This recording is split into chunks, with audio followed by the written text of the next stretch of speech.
is Marvella Esther Kurniawan. You can call me Marvella. Hi, my name is Nisita Sarinarlita. You can call me Nisita. I was taking accounting as my major, I'm from Accounting Batch 2018. and then I chose the double degree program with University of Melbourne. And I went to study abroad at Korea University for the spring semester year 2021. And then I took double major, which was accounting and marketing. And now I'm taking Master of Digital Marketing still in University of Melbourne.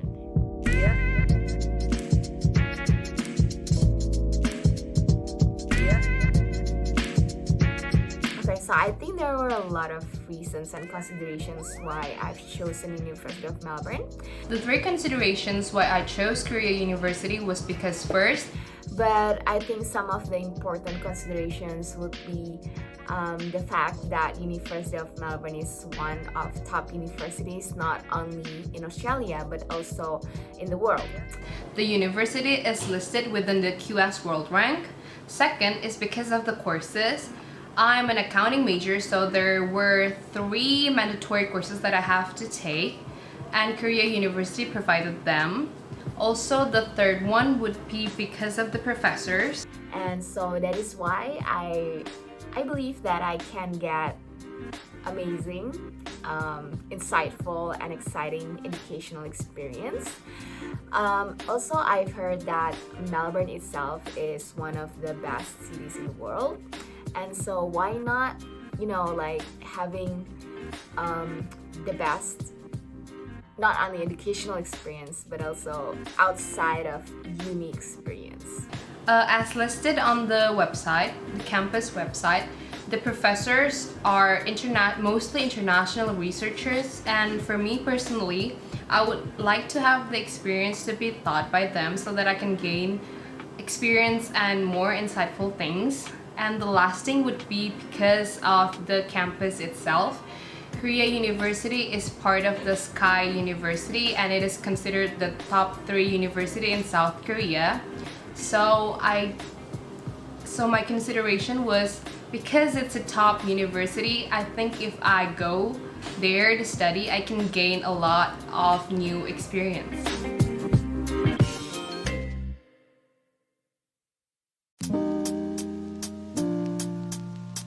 So I think the important preparations that I paid close attention to before transferring definitely were first the administration staff, like the student visa, and then IELTS test or any English test, making sure that you meet the requirement.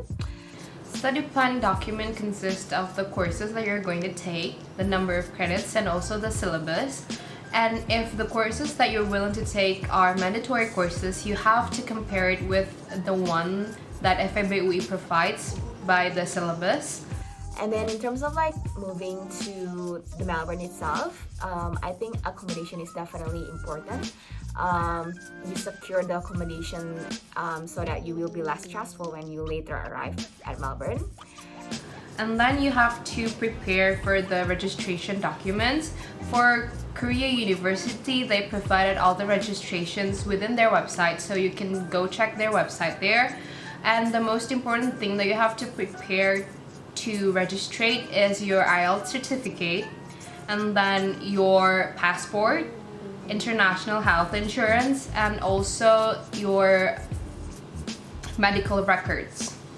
And then I think in terms of transferring to the partner university, preparing the study plan, what subjects you want to take, what subjects you have to take in your partner university is something that you need to consider and also prepare it well, so that you try to maximize your learning journey in the partner university. Also for the Korea University, by the government, it is mandatory for you to apply or to register yourself to the programs of national health insurance, and it's usually taken care of by the campus, so you just have to pay monthly for the national health insurance that is mandatory by the government rules.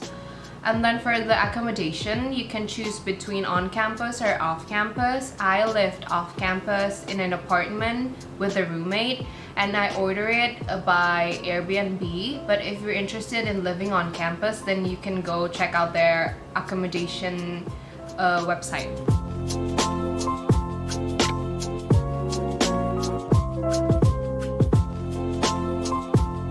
Okay, so the significant adaptations I had to make before I transferred abroad definitely were first academic commitment.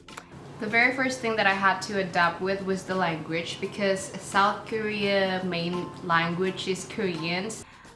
In the past, before I transferred, I used to study the night before the exam. Please don't follow this. Because definitely in University of Melbourne, studying the night before the exam is something that you don't want to do.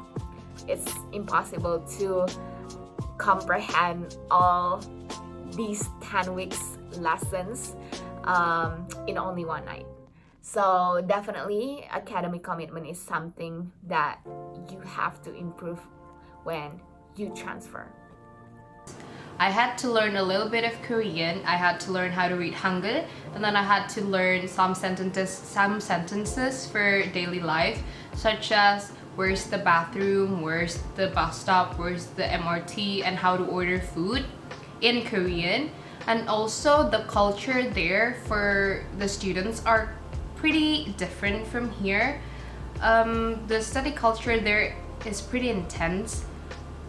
You can see students studying almost everywhere, and because I live near campus, so it's still the area of campus, there are plenty of study cafes scattered around, and you can see the students always studying every time. As for the food, you don't really have to worry about it, because in Korea there are plenty of restaurants ranging from Mexican, Indonesian, Italian. You can almost find everything there for the food, so you don't really have to worry about that. And then the other thing is adapting to the active class culture. People here, they like to ask questions, and then they also respect your opinions and thoughts. So make sure that you are active in the class.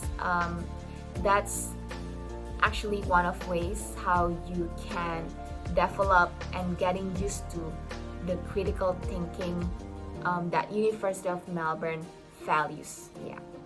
And then I think the other adaptation would be adapting to be more responsible and be independent. Like when you're away from your family, away from home, you have to be able to manage well your academic performance and then your daily chores, cooking, laundry, a lot of things to handle. And I think this is gonna teach us about the importance of time management as well.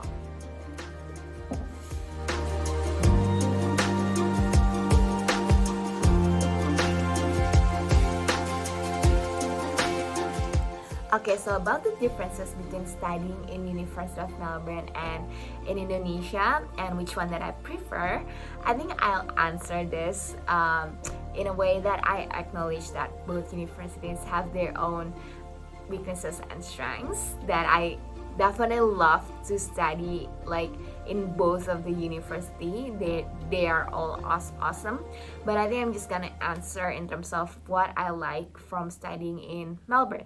So first is how active the class here. I think I've mentioned this before about, you are expected to be involved in the discussions. People definitely will respect your opinions and thoughts, and then definitely you are expected to be critical. So do ask a lot of critical questions and be involved in the discussions.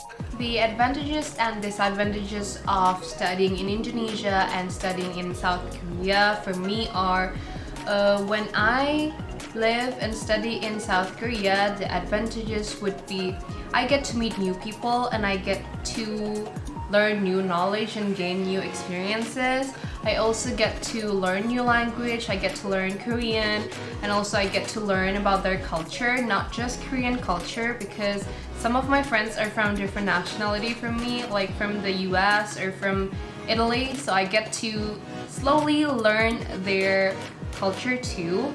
And also I can be more independent and responsible because I live alone, only with friends and no parents or sisters, so I get to rely on myself more.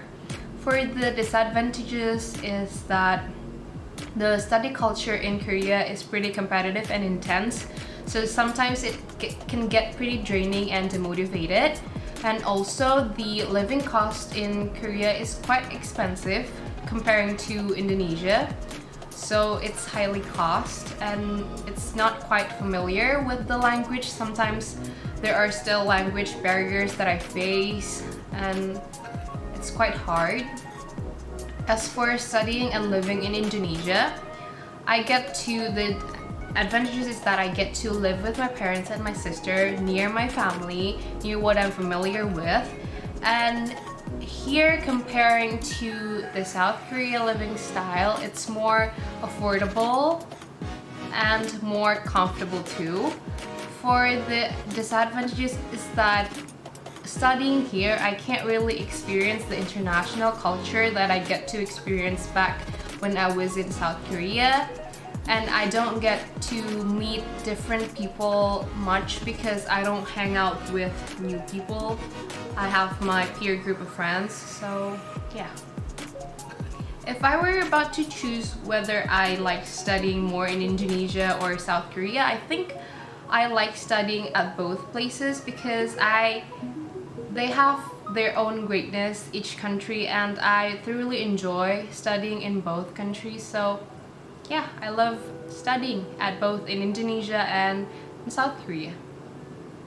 That's what I like, that's what I like from studying in University of Melbourne. That habit is something that is expected from you, and if you take it as a challenge, then it is definitely a strength that you can get from studying in Melbourne. Okay, and then the second one would be about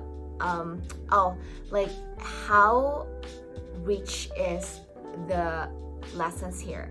So the lectures, the materials that they give you, they are all backed up by valid academic journals. So we have to read a lot here, but I think that is a privilege that we have to cherish. And yeah, I think that's one of the reasons why I like studying in Uni Melbourne.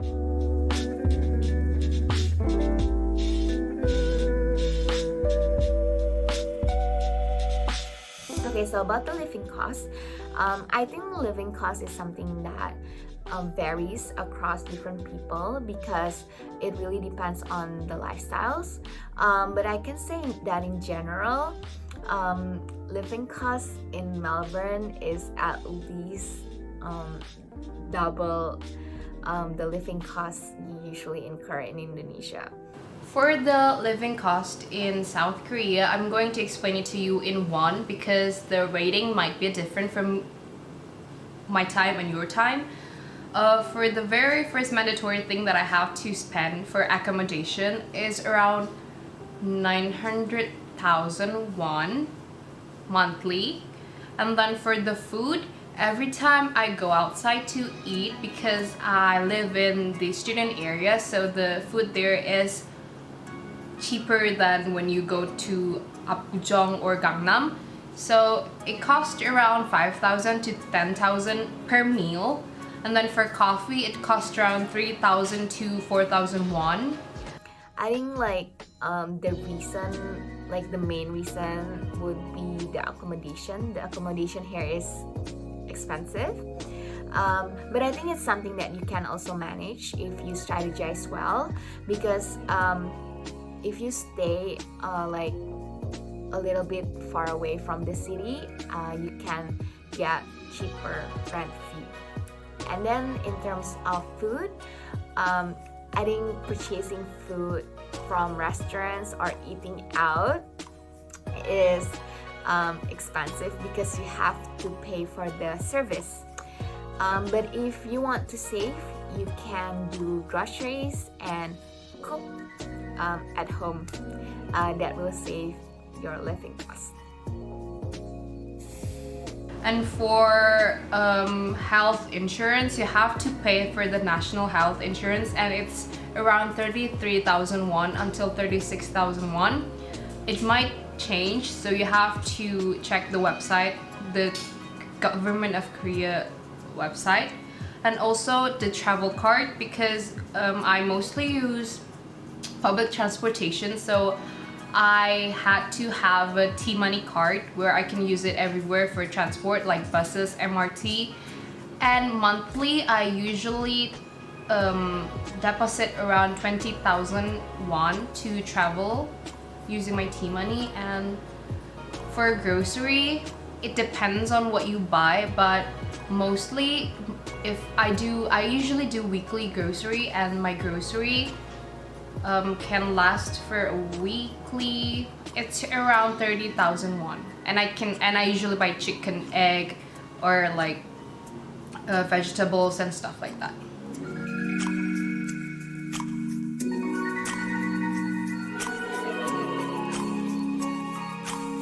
So after finishing my bachelor's in UE and in University of Melbourne, I directly pursue my master of digital marketing at Melbourne Business School, which is basically a postgraduate school owned by University of Melbourne. And I'm grateful that the school provides me with scholarship opportunity for me to be able to pursue my master. And I've completed my first master.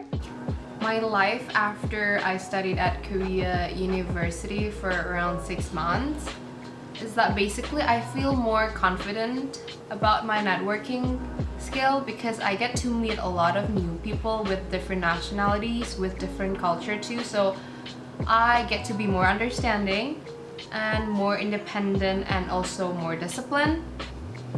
During the first semester, I did my study with internships. So I did 3-month internship in an e-commerce company in Indonesia, remotely from Melbourne. My first internship was in social media and marketing division. And then when I had my summer break, I did another internship at another company. It was about competitive analytics. So yeah, that's what I did. So now I'm going to enter the new semester, and I'm going to graduate by the end of 2022. Wish me luck.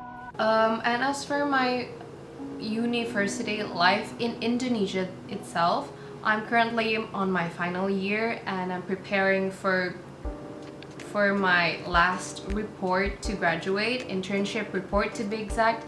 And I'm actually right now I'm an intern myself at the Ministry of Finance, to be exact, Secretariat Jenderal P2PK. And I don't really have an exact plan yet about my career path, because I'm still figuring it all out myself. But what I know and what I experience and what I can tell you guys is that you have to choose the work that you're interested at. You don't have to be necessarily good at it, but if you want to learn and you can be good at your job, choose whatever that pick your interest. For example, and as an accounting major, you can choose tax, you can choose accounting, you can choose auditing, you can choose consultant. So there are many job opportunities out there for you. And yeah, as long as you want to learn, as long as you want to gain new insights and experiences, and listen to people, listen to others that have more experience than you, then you're good.